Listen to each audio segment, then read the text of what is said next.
we talked about briefly about arcade games before about the memories. I want to bring up my memories real quick Yeah. because, like you, Actually, uh, what is your favorite arcade game? of all time, Mm-hmm. real quick in the audience, who knows it? Rolling Thunder by Namco is my Oh all-time yeah, I think favorite I'd asked arcade. you that before. Actually, yeah. It's so smooth, the animation, the sound effects. It's one of those games that you put a quarter in, yeah, you think you're doing good, then you get your ass Wasn't kicked. that also But on NES? it was not a bad port by Tengen published it. Atari Games came out with it. Is that how you pronounce that? I always thought it was Tenjin. Tengen, that's a big mystery. Okay. Tengen, but it was like Tato or Taito or it says I say Taito. Taito. I say Yeah. Ninja Gaiden, which is Say probably what Taito, I say Taito, we say Tato. but yeah, Rolling Thunder is my favorite game, and I could never get past the first level as a kid. Now I could probably get to the fourth or fifth level in the arcade. I mean, I think you can continue with quarters in the arcade, but it was so hard as a kid. But it just looked beautiful. It was so smooth, the animation. But as far as going into an arcade, what are your actual memories, like your early memories of going into an arcade, or do you even did you Oh do yeah, that? Yeah. it was Woodbridge Center Mall, one of the it was used to be like the second biggest mall in New Jersey, a spaceport it was called.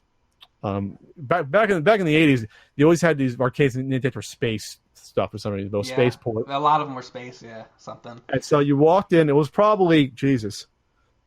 It was probably only about 15 feet wide, but like 100 feet deep, or like 80 feet deep. So it's like you walk really dark. We're talking like when you think of like old school arcades being really dark and Yeah. dingy, it was dark. Not most of Wait, the light came you, from the you game. said you said it was deep? Yeah, like it went deep. Like so it wasn't. So it wasn't. The one near me, well, one of the arcades near me was also like that. You walk in and it was very narrow, and but it went back forever. Yes. So Yeah. like it went back to a back room. Then once you get to the back room, you had like the sit down games like the cockpit Spy Hunter, which was one of my favorite games. Then you had the pinball games back then. You might have had a couple. I forget if there was a pool table with coins. Was But there a guy in your arcade who sat in the back and gave out the quarters? no. Like Blips Arcade, and you can't do that on television. No, it was there Yeah, was yeah, yeah. there Mine was was like that. There was a dude that did that. well in the Jersey Shore they always had those guys with the coin things. Yeah, yeah. They always had that. But then they all transferred to the coin machines. You put the dollars in. Uh-huh. I can't remember that. I cannot remember if there was a person who got quarters in the back behind a grill. But I think there were machines in the mid '80s. There were machines. I'm talking like '86, Yeah. '85. There were machines by then. But yeah, but there's always a guy with a little with Yeah, a little yeah, machine, that. belt.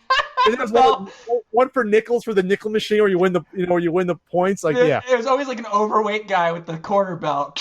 Even like 8-9 years ago, going to Jersey Shore, I remember there still being guys like that. Like they're Yeah. like 70 years old doing that. Yeah. But no, it was dingy. It was dark. It probably wasn't the safest place, which is arcades get a bad rap. The But some of them arcade were a little dangerous. prostitute.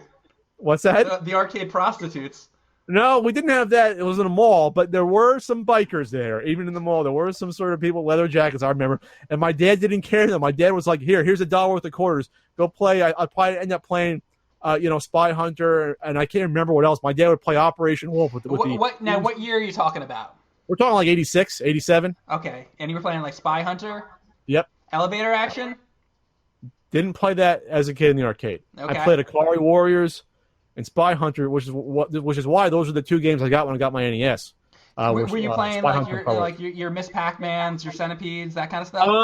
I remember playing Pac-Man a little bit, not being good as a kid, as a Right. small kid. Donkey But Kong. I don't remember playing Donkey Kong. Okay. 'Cause we're talking like mid to late '80s. By then, it was more like I say second generation It of was the arcade second games. gen. Okay, yeah. You know what I mean? Like, so you're talking like Operation Wolf. G2. Yeah, or maybe even Generation 3. So like they didn't have like a Space Invaders console in my arcade. Like, okay. I remember that arcade having like Street Fighter 2 by the time I got 10, 11 years old. You had Street Fighter 2 there. See, when I was in there, it was like Space Invaders, Pac-Man, Centipede, that kind of stuff. And then when I started going to the arcade like later on, it was more like Mortal Kombat, and then Sure. Street Fighter, and like Teenage Mutant Ninja Turtles, Turtles in Time. Oh yeah, I remember playing the original Turtles arcade in that arcade. But then I remember playing more. There was a Italian ice place that also had ice cream, I think. But they had a big wooden shed off to the side that was their arcade. And it was weird. I mean, it was pretty sizable. It wasn't like just a shed, but it was like a wooden, like cheap building where they had the arcade games, but they're the first place that I remember had tokens, which sucked. It was 5 tokens for $1, or like, for $5 you got like 30. But the games are just a little bit more. There were 2 tokens, and then they would never give you cash back for the tokens you didn't use. So you're out of luck. So you had to use those tokens at that Italian ice place. You want to know my favorite thing about the arcade? In our arcade, my favorite part of the arcade was across from the arcade. There was a Hot Sam's pretzel place. Hot Sam's pretzel. And they had the best fucking hot pretzels with cheese. That was my favorite part of the arcade, was eating pretzels. And then there was a movie theater right next to it where I saw Back to the Future in the theater. Oh wow! See, I was too young to see that when it came out. Do you remember Beaucraft Amusement Park in New Jersey? Beaucraft. Remember seeing the commercials for Beaucraft Amusement Park?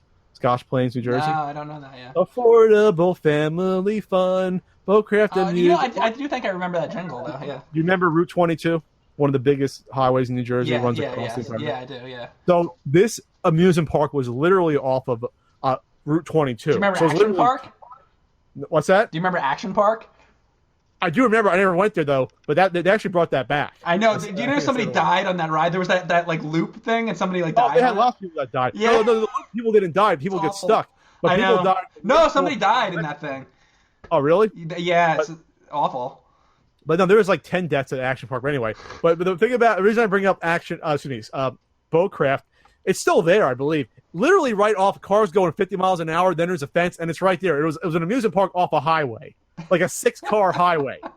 But they had an arcade there in this wooden house that I believe they filmed the scene of Hudson Hawk in that arcade. I think there's an arcade scene in Hudson Hawk. I don't remember it, but I believe they filmed it there. It was a big deal. But I remember going into this house arcade there, and I remember that's where I played Double Dragon as a kid. And Double Dragon was like the original game that, even before I think Rolling Thunder, Double Dragon was like my favorite arcade game ever at the time. You know where I played Double Dragon? And I beat it. I played Double Dragon actually in Disney World, because I went to Disney World one year with my family, and in the hotel we stayed at, there was a small arcade, and for whatever reason, we weren't like in the park or something, and I went down to the arcade, and my parents gave me a roll of quarters or a few dollars or something, and I actually beat Double Dragon in the arcade in Disney World when I was a kid. Yeah, weird. I think I did once. Obviously, a lot of quarters. I think actually I picked up in the 4th level, so I was near the end. I didn't have a lot of money, but I did beat Double Dragon in the arcade. That was one of those. That's awesome. Yeah, me too. And remember the great slowdown when there was like 5 guys on the screen at once? It would just slow to a crawl. The jump kick would be like. It was fun though. It was a good game. Before there was any slowdown, then I went from that to Final Fight being my favorite arcade game, because Final Fight was like took what Double Dragon did in the beat 'em up genre and just perfected it even more.